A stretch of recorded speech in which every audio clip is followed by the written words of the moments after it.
Welcome to this tutorial on Google Cloud Platform's cloud storage. In this video, we'll explore Google Cloud Storage, which is GCP's powerful object storage service.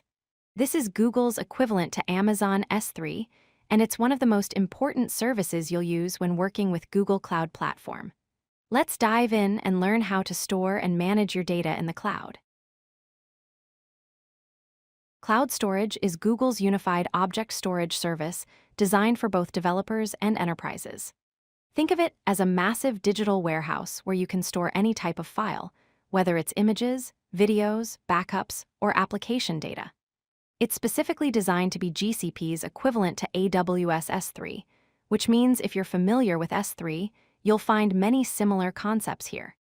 The key difference is that cloud storage is fully integrated with Google's global infrastructure, giving you the same performance and reliability that powers Google's own services. Cloud storage comes with 4 essential features that make it powerful. First, it offers global accessibility, meaning you can access your data from anywhere in the world with low latency. Second, you get unlimited storage capacity with automatic scaling, so you never have to worry about running out of space. Third, enterprise-grade security is built in by default, with encryption both at rest and in transit, ensuring your data is always protected. Finally, cloud storage provides cost optimization through multiple storage classes, allowing you to choose the right pricing tier based on how frequently you access your data. Google Cloud Storage offers 4 different storage classes to match your access patterns and budget. Standard storage is for data you access frequently, offering low latency and high performance. Nearline storage is designed for data you access roughly once per month, like backups or archives.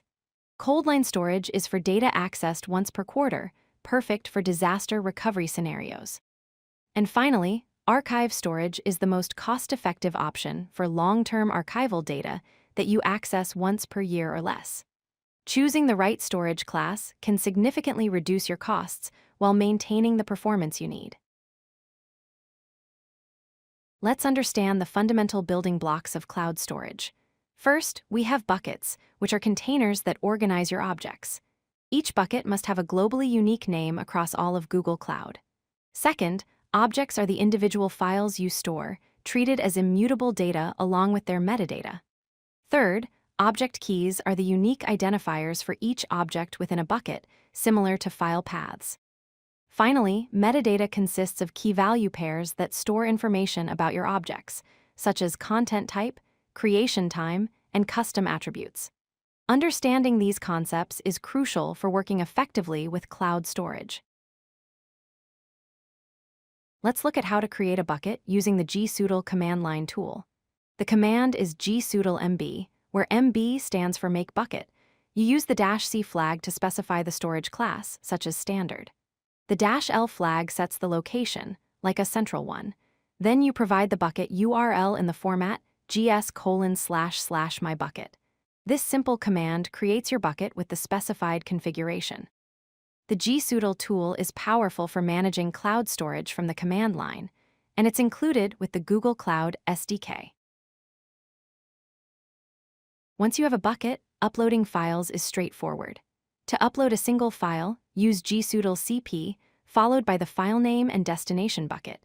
The cp command works just like the copy command in Unix. For uploading entire directories, add the -r flag for recursive upload, which copies all files and subdirectories. For better performance when uploading multiple files, use the -m flag for parallel composite uploads. This is especially useful when uploading many images or large datasets, as it significantly speeds up the process by uploading multiple files simultaneously.